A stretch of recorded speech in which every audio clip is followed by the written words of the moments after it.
নেওয়া যায় না।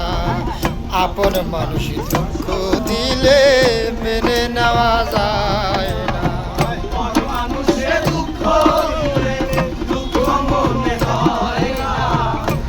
মানুষে দুঃখ দিলে দুঃখ মনে হয় না। আপন মানুষ দিলে মেনে নেওয়া যায়